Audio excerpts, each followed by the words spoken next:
নমস্কার। আজকে বলবো হচ্ছে তুলা রাশিকে নিয়ে। তুলা রাশির ক্ষেত্রে দেবগুরু বৃহস্পতির এই যে বক্রী অবস্থা হচ্ছে 11ই নভেম্বর 2025 কীরকম প্রভাব দিবে দেবগুরু বৃহস্পতির এই বক্রী অবস্থায়।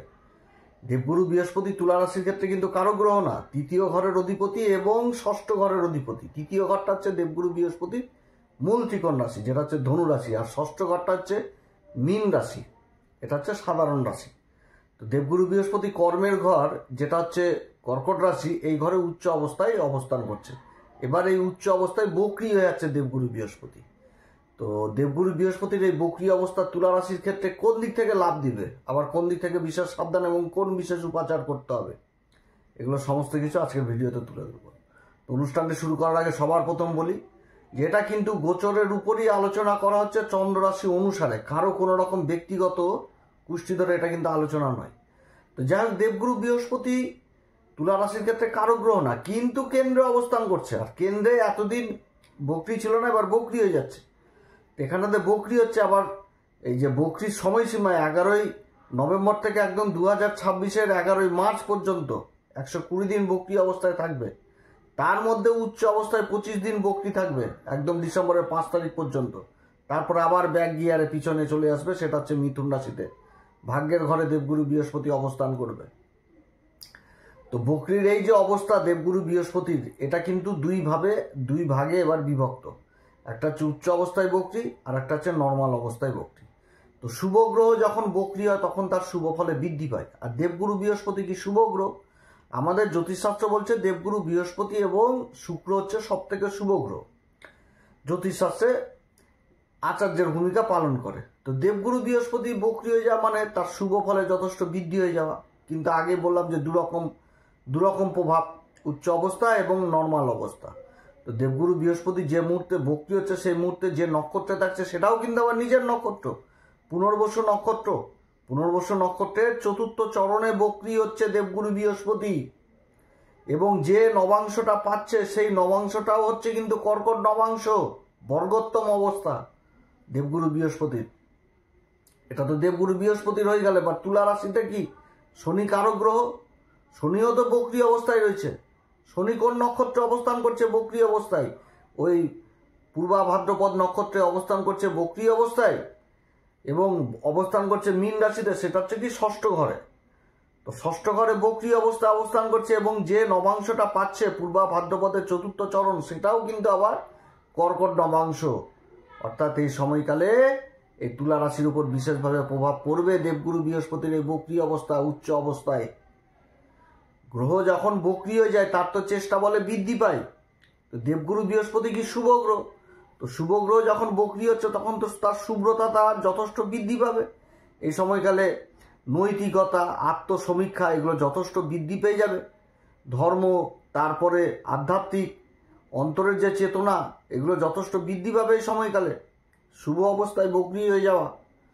এবং এই সময়কালে অন্তরের যে জ্ঞান, সেই জিনিসটা যথেষ্ট বৃদ্ধি পাবে, এবং বাহ্যিক দিকের যে একটা আকর্ষণ বা বাহ্যিক যে প্রভাব, সেটা কিন্তু কমে যাবে।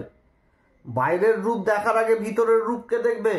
অন্তরের চেতনা যথেষ্ট বৃদ্ধি পাবে এই সময়কালে দেবগুরু বৃহস্পতির এই বক্রী অবস্থা। দেবগুরু বৃহস্পতির এই বক্রী অবস্থায় অন্তরের চেতনা যথেষ্ট বৃদ্ধি পাবে, কারণ দেবগুরু বৃহস্পতি হচ্ছে মায়া, মমতা, পরোপকারিতা, ঈশ্বরীয় শক্তি, ধর্মের জ্ঞান, এগুলোর হচ্ছে কারক গ্রহ। মাঙ্গলিক কার্যের কারক গ্রহ হচ্ছে দেবগুরু বৃহস্পতি, ধনসম্পত্তিরও কারক, ধর্মের কারক। তো দেবগুরু বৃহস্পতি এগুলোর কারক। তো এগুলোতে যথেষ্ট বৃদ্ধি পাবে এই সময়কালে এই বক্রী অবস্থায়। এবং এই সময়কালে যে ফলটা পাবে তার কিন্তু আবার স্থায়িত্ব যেরকম থাকবে, সেরকম অন্তরের চেতনা, অন্তরের ভক্তিভাব বিশেষভাবে লক্ষ্য করবে এবং উঠে আসবে এই সময়কালে। এবং তার সাথে কি হবে? তার সাথে যে নিজের যে কর্ম বিগত দিনে করেছিল, তার যে ফল, তার যে কি ফল যেটা ভোগ করছে, সেটাকে বিশেষভাবে বুঝতে পারবে এই সময়কালে।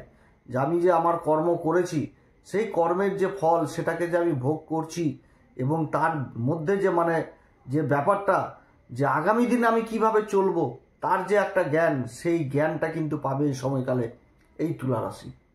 অর্থাৎ দেবগুরু বৃহস্পতির সম্পূর্ণভাবে শুভ্রতা প্রকাশ পাবে। কিন্তু দেবগুরু বৃহস্পতি এই সময়কালে হয়ে যাচ্ছে দুই রকম ভাবে বকরি। দেবগুরু বৃহস্পতি উচ্চ অবস্থায় বকরি হচ্ছে, তার সাথে আবার একদম সাধারণ অবস্থায় বকরি হয়ে যাচ্ছে।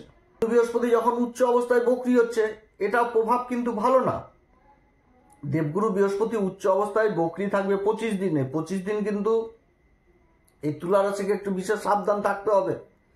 কারণ এটাকে এইভাবে কিন্তু বোঝা যেতে পারে যে কোনো এক ব্যক্তি 1 কাপ চায়ে 2 চামচ চিনি নেয়, এবার সেই চিনিটা যদি 4 চামচ হয়ে যায়, তো সেই চাটা তো খাওয়ার উপযোগী হলো না, সেটা কিন্তু অত্যধিক কড়া মিষ্টি হয়ে গেল।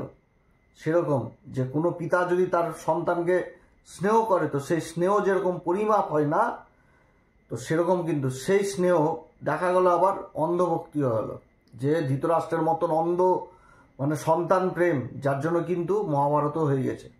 তো সেরকম কিন্তু অর্থাৎ ওভার কনফিডেন্ট জিনিসটা কিন্তু ভালো না। এই সময়কালে দেবগুরু বৃহস্পতির এই উচ্চ অবস্থায় বকরি হয়ে যাওয়া মানে অহংকার জিনিসটা যথেষ্ট প্রভাব ফেলবে এবং আত্মবিশ্বাস যথেষ্ট বলি করে দিবে। সর্বজান্তা, সর্বজ্ঞানী এগুলো কিন্তু তৈরি করবে এই উচ্চ অবস্থায় বকরি হওয়া। এবং এটা কিন্তু কর্মের ঘরেই তৈরি হচ্ছে। তো কর্মের ঘরে বিশেষভাবে সাবধান থাকতে হবে বহু রকম দিক থেকে। এই তুলা রাশিকে নিজের আত্মবিশ্বাস মানে যে কনফিডেন্ট লেভেলটা প্রচণ্ড হাই রাখবে, অহংকার জিনিসটা জন্মাবে এবং নিজের স্বার্থে অপরকে ব্যবহার করা বা ছলচাতুরি করা, কাউকে মিথ্যা আশ্বাস দেওয়া, এগুলো কিন্তু তৈরি হবে। এই সময়কালে বসের সাথে সম্পর্ক যথেষ্ট ভালো রাখতে হবে, কারণ গুরুজনকে অবজ্ঞা করবে, নিজেকেই সর্বজান্তা মনে করবে যে আমি সব। এই জিনিসটা কিন্তু মনে হবে যে বসের থেকে আমি আগে, তাহলে কিন্তু কর্মক্ষেত্রে অসুবিধাতে পড়তে হবে এই তুলা রাশিকে। কর্মক্ষেত্রে কিংবা এই কর্মের ঘরের সপ্তম ঘর হচ্ছে কি মাতার ঘর, সুখের ঘর, চতুর্থ ঘর, চতুর্থ ঘরের সপ্তম ঘর হচ্ছে কর্মের ঘর, অর্থাৎ পিতার কর্ম। তাহলে পিতারকেও কিন্তু অসম্মান করে দেওয়া বা গুরুজনকে অসম্মান করা, এটা কিন্তু লক্ষণীয় হবে এই সময়কালে যখন উচ্চ অবস্থায় বকরি অবস্থায় থাকবে দেবগুরু বৃহস্পতি। অতএব এদিক থেকে বিশেষ সাবধান। কারোর সাথে কোনো রকম মিথ্যা আশ্বাস দেওয়া, কাউকে অপমান করা বা গুরুজন ব্যক্তিকে অপমান করা, তাদের এই সময়কালে কোনো রকমভাবে মানে মনে কষ্ট দেওয়া বা অভিশাপ, এই জিনিসটা কিন্তু নেওয়া যাবে না।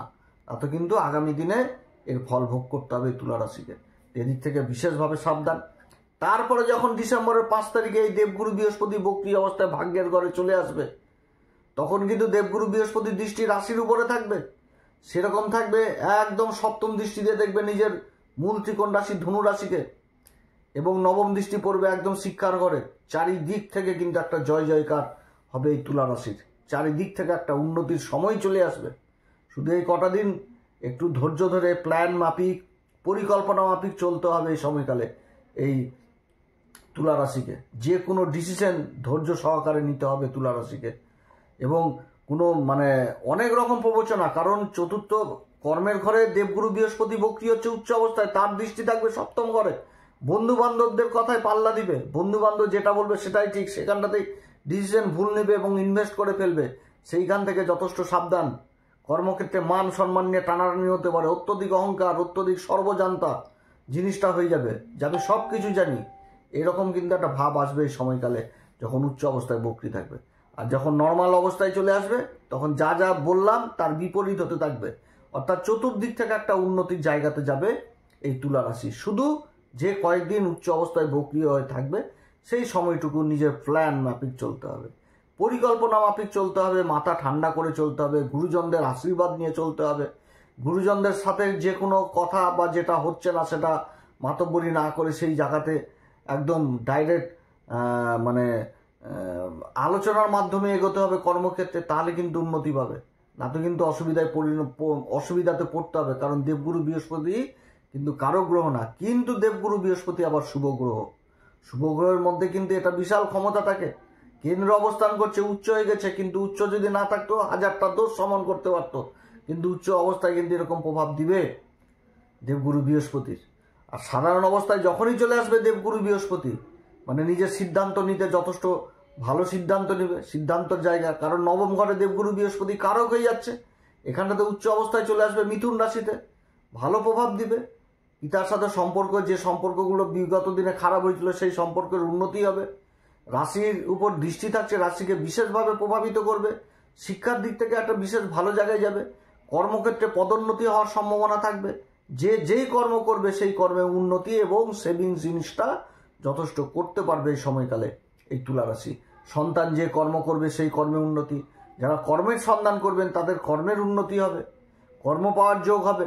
সরকারি বেসরকারি কর্ম যারা করছেন তাদের জন্য একটা শ্রেষ্ঠ সময় হবে। সেরকম ব্যবসায়িকদের ক্ষেত্রে আমদানি যথেষ্ট বৃদ্ধি পাবে, তাদের জন্য যথেষ্ট ভালো সময় হবে এবং নিজের ডিসিশন সঠিক নিতে পারবে, নিজের ভবিষ্যৎটাকে সঠিকভাবে বুঝতে পারবে এবং চিনতে পারবে। কারণ দেবগুরু বৃহস্পতি নর্মাল ভাগ্যের ঘরে এসে বকরি হবে 5ই ডিসেম্বর পর। অন্তরের চেতনা যথেষ্ট বৃদ্ধি পেয়ে যাবে, ধর্মের জ্ঞান বিশেষ চিনতে বুঝতে পারবে, নিজের কর্মের ফলকে বিশেষভাবে বুঝতে পারবে। যেটাই আমার কর্ম, এই কর্মের ফল, আমি বিগত যে কর্ম করেছি তার ফল বুঝতে পারবে এবং আগামী দিনের যে দিক নির্দেশ সেটা নির্ণয় করতে পারবে সঠিকভাবে। এই জ্ঞানগুলো পাবে, কারণ দেবগুরু বৃহস্পতির এই অবস্থাতে ভিতরের অন্তর্জ্ঞান যথেষ্ট বৃদ্ধি পাবে এই তুলা রাশির। খুবই ভালো সময় হতে যাচ্ছে যখন বকরি অবস্থায় ভাগ্যের ঘরে চলে আসবে। শুধু এই কটা দিন একটু ধীরে সুস্থে মাথা ঠান্ডা করে চলতে হবে এই তুলা রাশিকে। এছাড়া যে সব দিক থেকে উন্নতি, চারিদিক থেকে উন্নতি এই সময়কাল হবে। যেরকম তীর্থস্থান ভ্রমণ হবে, ট্যুর অ্যান্ড ট্রাভেলিং এর কাজের সাথে যারা যুক্ত রয়েছেন তাদের জন্য খুবই ভালো সময় হয়ে যাবে ট্যুর অ্যান্ড ট্রাভেলিং। যারা ভ্রমণজনিত কোনো কাজের সাথে যুক্ত থাকছেন তাদের জন্য তো খুবই ভালো সময় হবে, খুবই ভালো সময়। শিক্ষার ব্যাপার, উচ্চশিক্ষার দিক থেকে সব দিক থেকে সাপোর্ট পাবে। যেরকম ভালো গুরুর সন্ধান পাবে সেরকম ভালো গুরুর যে শিক্ষার জায়গাটা খুবই ভালো হবে, খুবই ভালো। কর্মের সন্ধান হবে, সব দিক থেকে উন্নতি, সব দিক থেকে ডকুমেন্টেন্সি, কাগজপত্র, তারপরে ছোট ভাই বোন, বাড়ির সবার সাথে সম্পর্ক যথেষ্ট উন্নতির যোগ থাকছে এই সময়কালে এবং সব দিক থেকে একটা উন্নতির যোগ থাকছে। তো যাই হোক, এই সময়কালে অবশ্যই হনুমান চল্লিশা, বজ্রংবাণ, শ্রীরাম সীতার প্রণাম মন্ত্র সহকারে পাঠ করবেন। এছাড়া যারা গুরুর দীক্ষা নেননি অবশ্যই গুরুর দীক্ষা নেবেন এবং মন্দিরে পূজারীদের 5ই আশীর্বাদ দিবেন, 5 রকম ফল দক্ষিণা দান করবেন। যে সমস্ত মন্দিরে ভোগ রান্না হয় মিষ্টি কুমড়ার মতন খাবারের বস্তু দান করবেন, এগুলো করবেন। কেশরের টিকা ব্যবহার করবেন, যথেষ্ট ভালো ফল পাবেন। এবং এই সময়কালে ভুল করেও পিতাকে অপমান করা যাবে না, পিতা মাতা উভয়ের কিন্তু আশীর্বাদ নিতে হবে, ঢালায় আশীর্বাদ নিতে হবে। কোনো গুরুজন ব্যক্তিকে অশ্রদ্ধা, অভক্তি, অপমানসূচক কথাবার্তা এগুলো থেকে কিন্তু দূরে থাকতে হবে। আপনারা সবাই ভালো থাকেন। এরপরে আবার আসবে একটি নতুন পর্ব নিয়ে। নমস্কার, ধন্যবাদ।